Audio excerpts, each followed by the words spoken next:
They say family is forever. I believed that until I lost everything and found out how little I actually mattered. For 7 years, I paid every bill, covered every crisis, and held my family together with money I barely had. The night our house burned, I raced through rain and ashes to my mother's door. I was homeless. She looked at me, laughed, and said, "This isn't a shelter." That's when the truth hit to them. I was just a paycheck, never a person. So I did the one thing no one expected. I cut every penny. By sunrise, my phone exploded with 72 missed calls. Not a single, "Are you okay?" just panic about money. That was the moment I stopped saving them and started saving myself. But before I share my story, I want to know you are here with me. Just say listening in the comments or let me know where you are. I love hearing how far my story reach. Sometimes even the smallest connection can make a story feel heard. Thank you.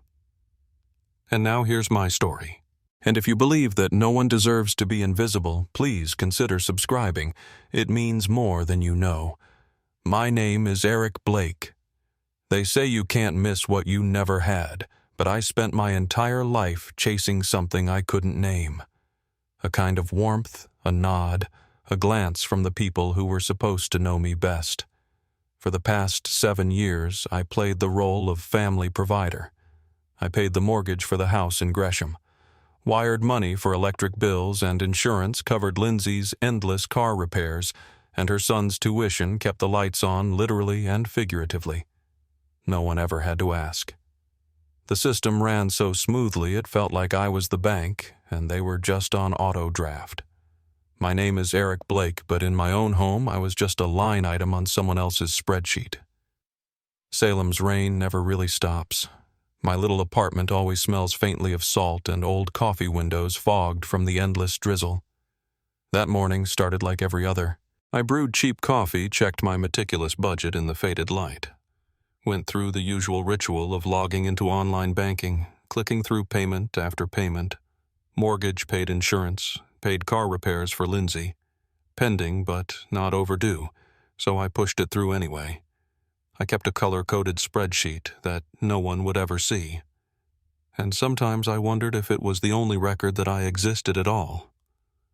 Most days I pretended it was normal, this silence, this unspoken expectation. Lindsay sent a "Can you help with the phone bill?" Thanks XOXO text that vibrated my phone at 6:22 a.m. She always put the thanks before I even replied. My mother Margaret called just after breakfast, not to check in, but to make sure the next mortgage payment hadn't slipped my mind. "Don't let it be late, Eric," she said like a warning. "We're counting on you." She didn't ask how my consulting business was going, didn't ask about my day. I said, "I'm good, Mom. Everything's handled."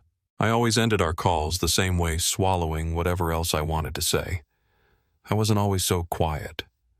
I remember being 12, hunched over a long folding table at the Gresham Community Hall, fingers sticky with condensation from dozens of water bottles. I arranged them into the shape of a flame, my way of making the family picnic special.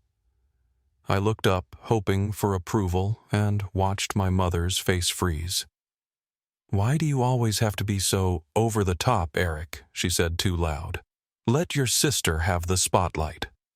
Then she turned to Lindsay's potato salad, praised it like it was a masterpiece.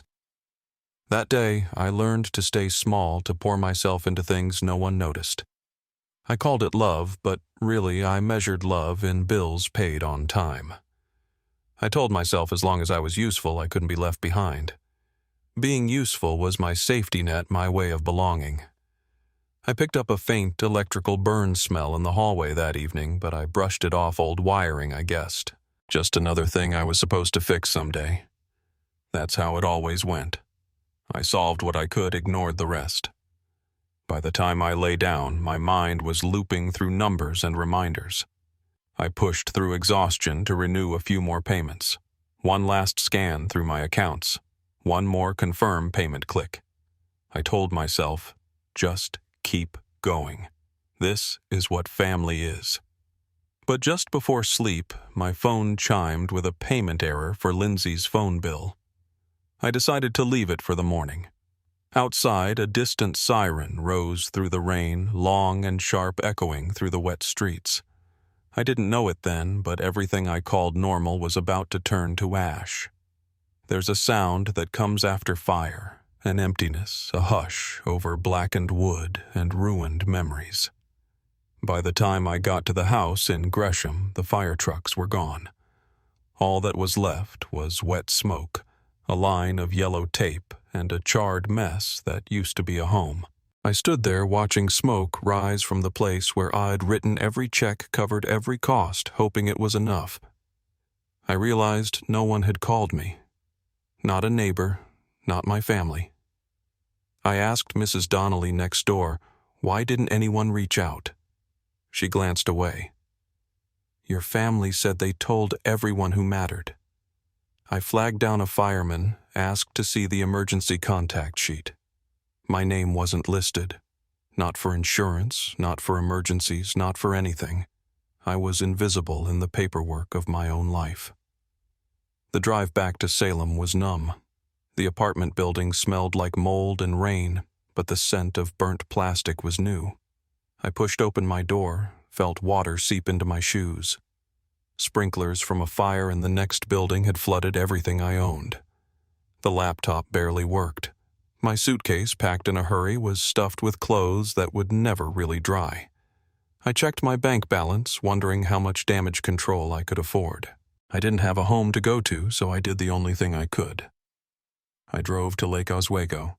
I parked in front of my mother's house, its perfect lines, lit up warm and gold against the drizzle.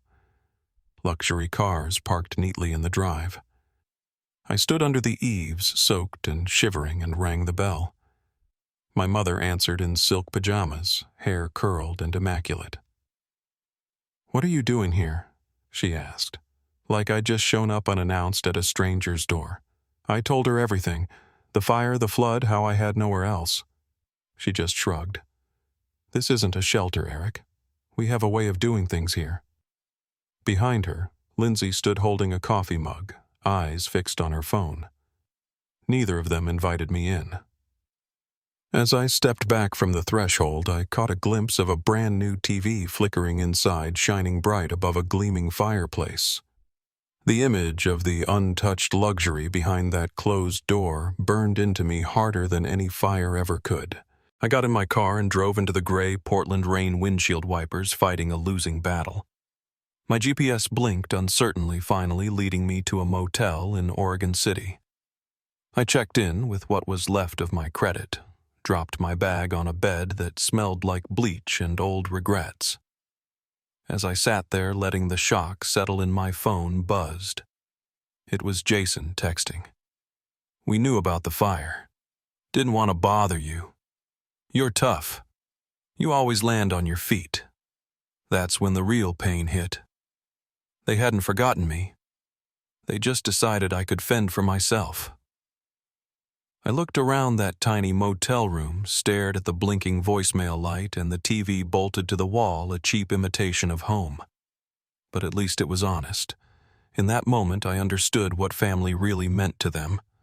Doors opened for money, doors closed for need. Outside, the rain kept falling, washing the world clean for everyone but me. My phone kept vibrating, missed calls stacking up, each one a reminder that I was only seen when I was useful. And as the motel walls pressed in, I knew my days of being invisible for someone else's comfort were done. The air in the motel was thick with bleach and something older, stale, like regret, soaked into the carpet. I sat on the edge of the bed, my hands cold, staring at my phone and the spreadsheet open on my laptop. This was where it ended. For years, every dollar I earned poured straight into their lives. Mortgage insurance, car repairs, phone bills, tuition, groceries, fees. I never used debts I never made. My fingers hovered over each scheduled transfer. My bank's app made it all too easy. Just a swipe of confirmation and suddenly the world changed. I paused at each prompt. Auto pay for the house in Gresham cancel. Utilities cancel. Insurance on the house cancel. Family phone plan my name first. Everyone else riding along remove myself, then shut it all down. The last was the car lease, which Lindsay insisted needed my signature. I ended that too. The final confirm button felt heavier than any check I'd ever signed. For a long time, I sat in the hush that followed the only sound the neon sign outside flickering against the window. I felt guilty. My thumb hovered over the phone as if waiting for permission to be free. Was this what being ungrateful looked like? Or was this just the truth? I forced myself to keep moving, copying every transaction from the last 7 years into a new tab, every dollar, every date, every purpose. As I worked, I realized just how invisible my life had been. My love was numbers on a screen noticed only if they stopped arriving. It didn't take long for the calls to start.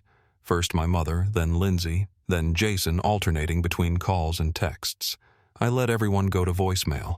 When I checked, my call log had grown longer and longer. 22 missed calls from my mother, 18 from Lindsay, 26 from Jason. The rest split between unknown numbers, maybe bill collectors already or old family friends drawn in by panic. My phone vibrated so much it felt alive. But the voicemails weren't about me. They were about late bills, threats of foreclosure, why the electric bill just bounced, why Lindsay's car wasn't paid for. The panic was never about my safety or my state of mind. It was about the sudden vacuum left when I cut the cord. Jason finally got through. Look, Mom's just old-fashioned Eric. She doesn't always mean what she says. Can't you just cover things for another month, until we get back on our feet? There was something almost pleading in his voice, but underneath the same assumption, I was the safety net, the backup generator. I told him quietly, I can't do this anymore, Jason. Then I hung up. I felt both free and deeply lost. Who was I if I wasn't paying for someone else's life? Did I exist if nobody needed me? I wandered to the tiny window, rain streaking down motel sign blinking red, white, red.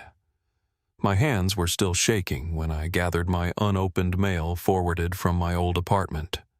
Most of it bills or junk. In the middle was a thin white envelope from the insurance company notice of change. The date on the postmark was 5 weeks before the fire. I didn't open it. I just set it aside, feeling the chill of something unfinished, something they hadn't told me or maybe didn't want me to know. The next day, I took the bus to the Salem Public Library. The smell of old paper and quiet ambition was almost soothing. My Aunt Diane agreed to meet. We sat among rows of biographies and old encyclopedias. Your mother's been telling everyone you're cold distant all business, she told me, her tone more sad than accusing. She says, you never cared about being part of the family, but I know what you've done for Lindsay for her son. She placed her hand on mine for a moment, a rare gesture of warmth. Maybe it's time people saw what you really gave up. I returned to the motel and started a draft email BCC to every relative, every friend of the family who'd ever shaken me down for a favor. I didn't send it not yet, but I made a detailed list. Date sums, mortgage statements, insurance, proof tuition bills, grocery receipts. Each item, a piece of my invisible life lined up and waiting for daylight. That night, the phone rang and rang until finally I turned it off. 72 missed calls, a record I never wanted. The silence that followed was almost holy. Only one notification stayed on the lock screen. Daniel Attorney at Law message for you. I tapped it open. The subject read possible lawsuit for emotional distress. Please call to discuss. I let the screen fade to black, the last glow of family ties flickering out with it. Milwaukee was colder, somehow more impersonal than Salem. I rented a short-term place near the airport, the only thing I could find in my price range, the windows rattling with every low-flying jet. I spent my mornings at the small kitchen table, scrolling through news feeds, barely able to look at the notifications piling up. I'd become a story, apparently a cautionary tale.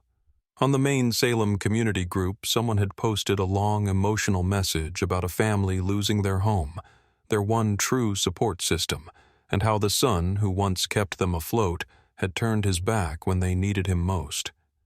There were photos of Lindsay, of my mother standing in front of the burned house, her face strewn with real or staged tears. The comments exploded with sympathy.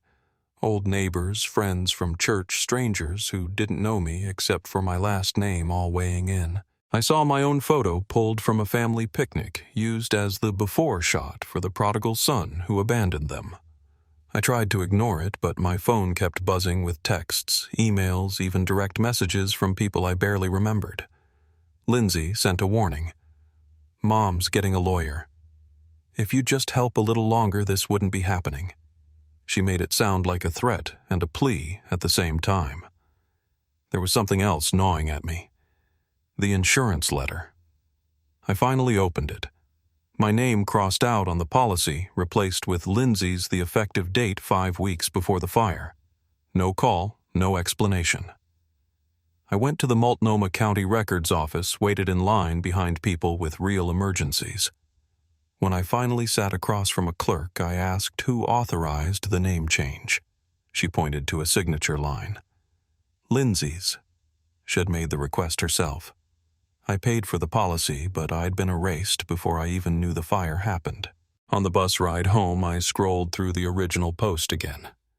The account that posted it wasn't Lindsay's.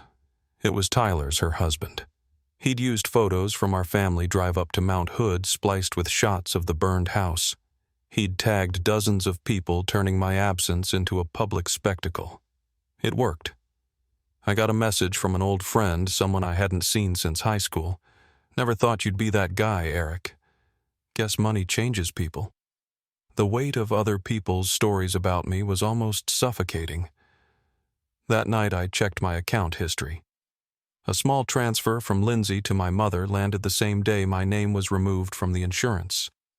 I recognized it for what it was, a payoff, a deal made behind my back. No room for me at the table. The more I looked, the clearer it became. My mother and Lindsay were partners in survival, and I was just the middleman until I wasn't needed anymore. I found myself sitting in the little park down the street, the only place quiet enough to think. The world felt hostile. Strangers looked past me. The people I loved most had made sure no one else would see me for who I was. My value was measured in monthly deposits, not memories or time or love. Now, without the money, I was less than invisible. I was the villain of their story. Back in my temporary apartment, I gathered every bit of proof statements, emails, photos, and laid them out like cards in a losing hand. My phone buzzed again. An email from Daniel.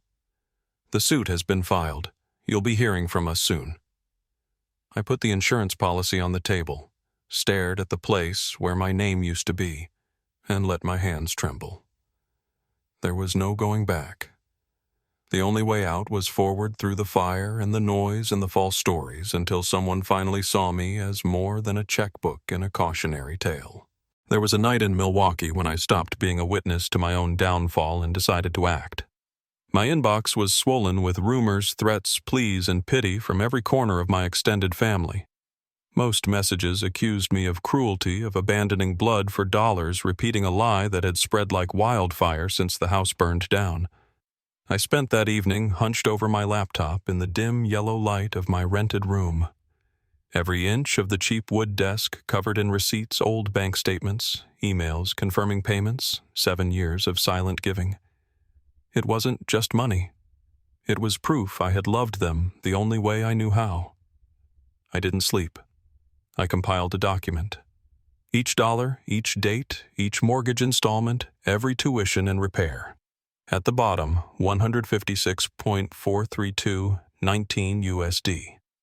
I attached photos of checks, PDFs of statements, screenshots of conversations where I promised to cover, to fix, to rescue. I didn't add a single word of bitterness, just the facts. In the to field, I entered every family member, every friend of the family, every distant cousin who had ever whispered about me behind my back. I hit BCC and sent it out into the world. It took less than an hour for the responses to begin. A call from an Aunt Id barely heard from in years. We never knew, she whispered. I'm sorry we judged you. The feeling that flooded me wasn't vindication but exhaustion. My silence had made their story possible. The next morning, Lindsay messaged asking to meet. I found her at a little Salem coffee shop, rain smearing the windows, steam rising from 2 untouched mugs between us. She didn't waste time on small talk. If you just help out a little more, Mom will drop everything. You know she doesn't handle stress well. Her voice was soft, practiced. I told her I couldn't nod anymore. The mask slipped for a second and her tone sharpened. Why did you send that email? You made us look like beggars, I tried to explain. 7 years, 160,000 USD. Nothing to show for it but blame. She interrupted, her voice lower, harder. Mom always said if it wasn't for you, she'd have never gotten any peace. You're the reason she never had to face her own mess. I realized in that moment I wasn't a son to my mother, just a shield against the world. I was her armor, not her child. As if on cue, Tyler sent me a legal threat by email. Cease and desist, or we'll see you in court for defamation. Attached was a voice memo from Lindsay herself asking me just months before to cover a few things because the kids needed stability. I played it twice. The proof of my silent work echoing back at me. If anything, his message felt desperate. Later that day, Jason called. His voice was quieter than usual, the edge of desperation plain. You know Mom's not well, Eric. Just help until this passes. Remember when we were kids, the 3 of us on the swings in Gresham? You always said you'd look out for us. I almost let the memory break me, but I stood my ground. That's not what this is anymore, Jason. I'm done. Sifting through my bank history, I noticed a small wire transfer from Lindsay to Jason on the exact date my name vanished from the insurance policy. It didn't take much to see what that was for his silence, his cooperation. I saw the network of favors and debts stretching out a web that had once held me in place, now twisting against itself. As the day faded, a notification popped up. The viral post that smeared me across the Salem community group was suddenly gone. No apology, no explanation. I'd sent my records to the admin quietly, privately. Maybe someone had decided evidence mattered, or maybe they just wanted to avoid a fight. Either way, my story was no longer just theirs to tell. When I finally left the coffee shop, rain still falling, the air felt lighter. I wasn't healed, not yet, but the weight of invisibility had begun to lift. I walked home with my head up, understanding for the first time in years what it felt like to exist outside someone else's narrative. But as I opened my email that night, a new subject line waited. Official notice lawsuit filed. The storm wasn't over. If anything, it was about to hit full force. The world outside the motel was gray and unyielding, rain battering the glass neon from the parking lot, slicing through the gloom. I had barely slept. My mother called, and for once I answered. She was furious, her voice a cold blade. You humiliated me in front of everyone I know. The club, our friends, everyone's talking. Her anger was raw, nothing veiled. All these years you made me look good. Now you want to take that away. I let her talk, then finally interrupted. I funded your life, Mom. I kept the lights on, but I'm not here to be a character in your story anymore. I'm done. Her reply was a mix of pleading and rage. She needed me to keep the mask in place. For the first time, I didn't flinch. I told her the truth. I was never your son. I was your insurance policy. I hung up and started sorting through old mail bills, legal documents, the remains of my financial life. At the bottom of the stack, I found another envelope from the insurance company forwarded from my flooded Salem apartment to the motel. I slid it open with shaking hands. Inside, a formal rejection of my claim bearing my name in block letters, but the signature on the form was a shaky copy of my own, forged and obvious. Someone, Lindsay or my mother, had signed it for me. This was their final move, erasing my right to the home I'd paid for. The phone buzzed again. Lindsay, this time a long text about how she'd had to do what was necessary for everyone's safety. She insisted it was for protection, not greed. I didn't reply. Jason showed up late, face tired. He tried at first to justify everything. How hard things had been, how maybe Mom pushed too hard, how Lindsay never meant for you to be left out. But I pushed him quietly but relentlessly. You took money to keep quiet, Jason. She bought your silence. You all knew exactly what you were doing. There was no rage left in me, just clarity. He admitted it, voice barely audible. Lindsay said, if you lost the insurance, she'd finally be free. She wanted it all to herself. The weight of all those years crashed over me. I drove to the Kaiser Cemetery and stood at my grandmother Ruth's grave, the rain finally washing away the last of my defenses. I read aloud a letter I'd written and rewritten 100 times, then struck a match and burned it on the wet concrete, watching the flames sputter, rise, and vanish, a life's worth of unsent words going up in smoke. For the first time in years, I didn't feel guilt. I felt release. Back at the motel, the air smelled of ozone and hope. The phone rang one last time, Daniel, my lawyer. He spoke with a certainty I hadn't felt in months. You owe them nothing, Eric. They have no claim. This will all be over soon. My chest ached with relief and something new, a flicker of pride. I packed my few belongings, grabbed the last insurance envelope, and stepped outside. The rain had softened to a drizzle. As I drove to the cemetery again before leaving town, I placed a small stone on Ruth's grave, a promise to myself that I would never be invisible again. I stepped into the rain, let it soak me, and felt the burden slip away. The world was still gray, still uncertain. But for the first time in my life, I was free to build something just for me. Northwest Portland's air always carried a certain saltiness in the evenings, the kind that made me feel both alive and at peace. I moved into my new apartment just as the days began to stretch into summer, golden light flooding the tiny living room and bouncing off the bay. For the first time in years, the space around me wasn't filled by anyone else's noise or demand. The silence was my own, and I savored it. Each morning I sat with coffee on the balcony, looking out over the Willamette River, and letting the world feel big again. I started to understand that being alone didn't have to mean being lonely. But the old world was slow to let go. My phone still buzzed with notifications. Lindsay in panic now after the court dismissed the family's lawsuit. Her messages were always urgent, always about what I could do to fix things. The mortgage is overdue again. Mom is so upset. We need you. But the need felt hollow, and I left each message unread.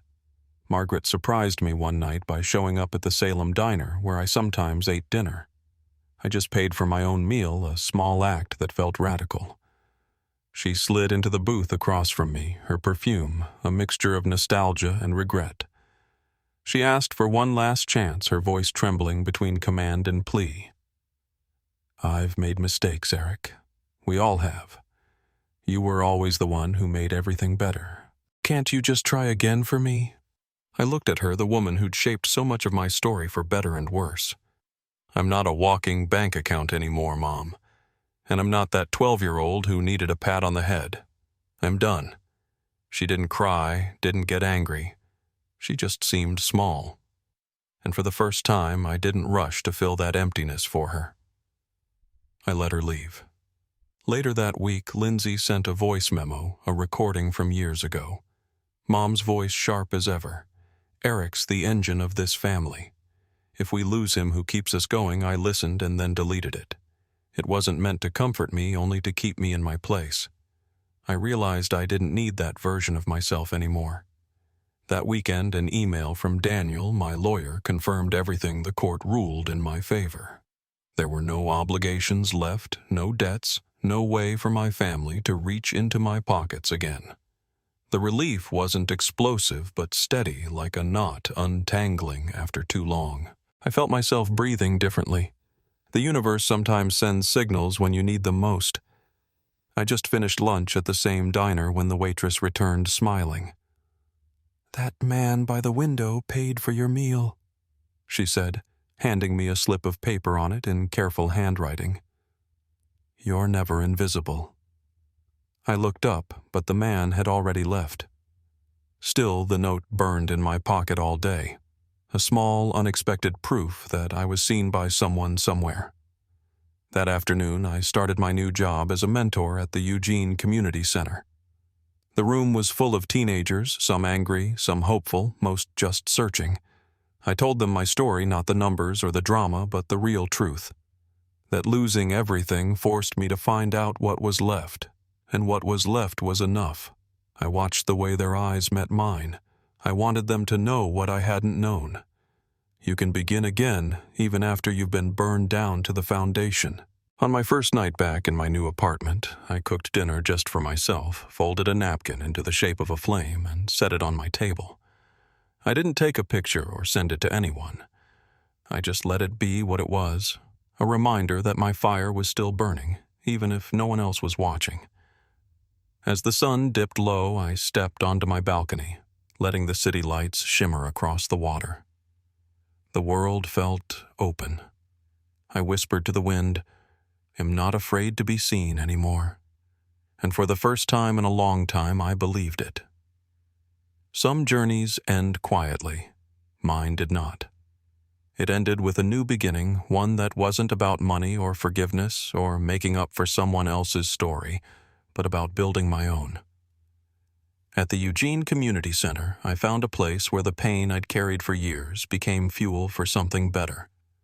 I worked with young people who had learned too soon what it felt like to be ignored, to be defined by their usefulness or their problems.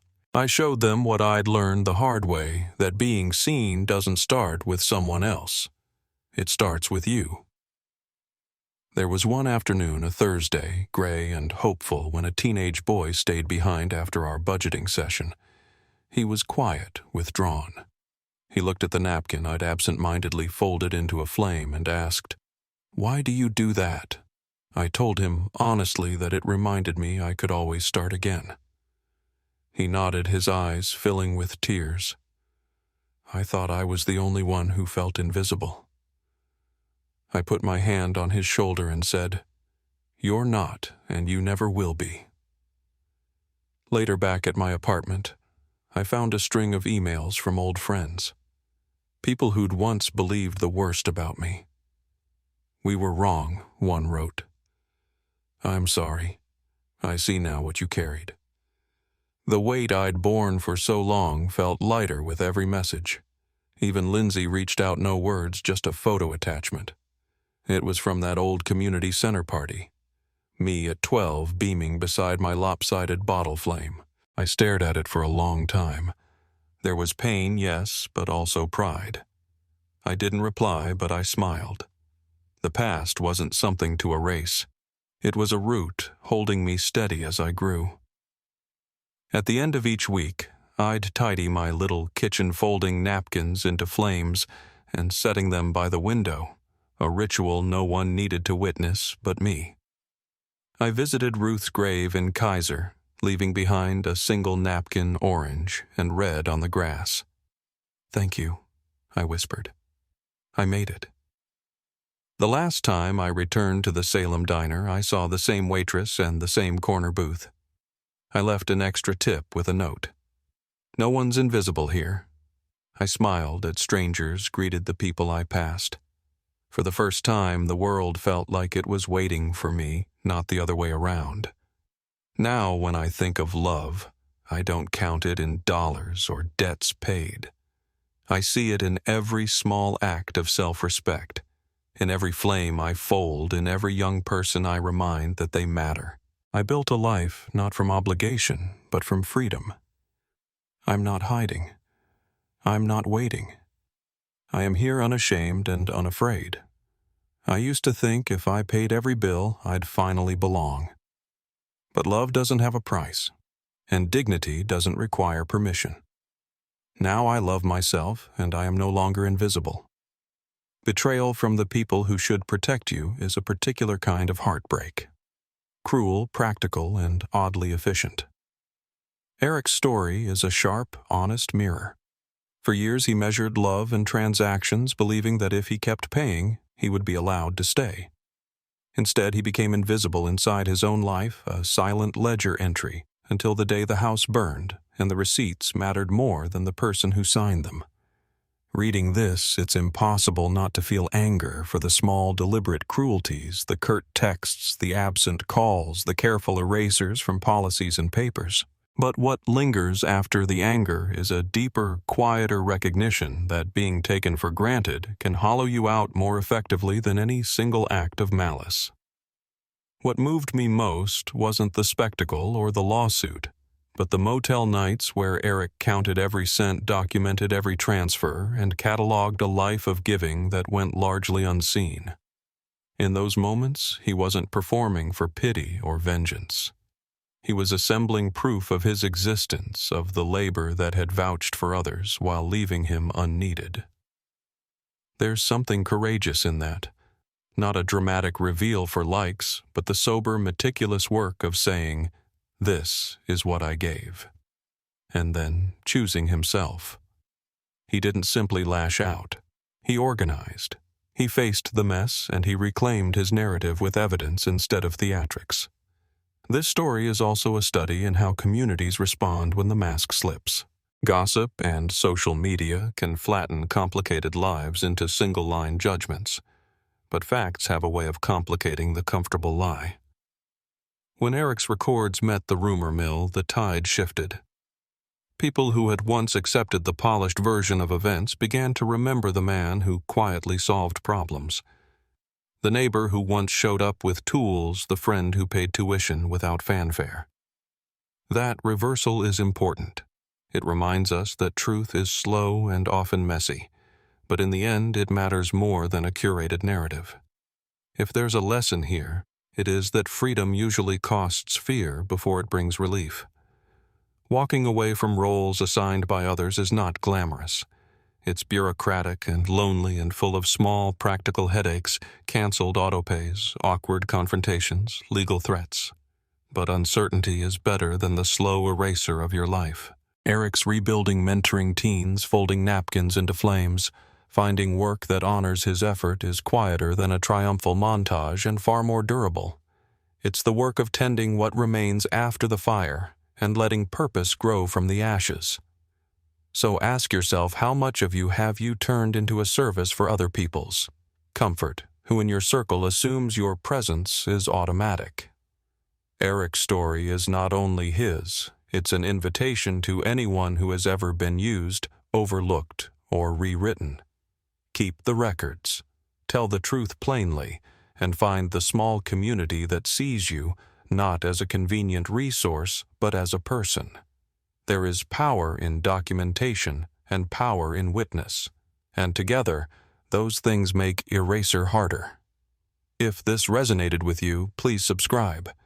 Your subscription is more than a number.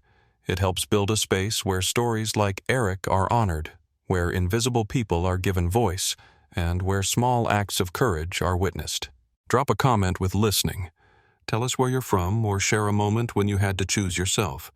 Join us in making a place where dignity matters more than convenience and where attention is the first step toward repair. By subscribing, you join a quiet rebellion. People who choose truth over spectacle and care over convenience. Stand with us when the smoke clears. Hit subscribe. Share this if it moved you.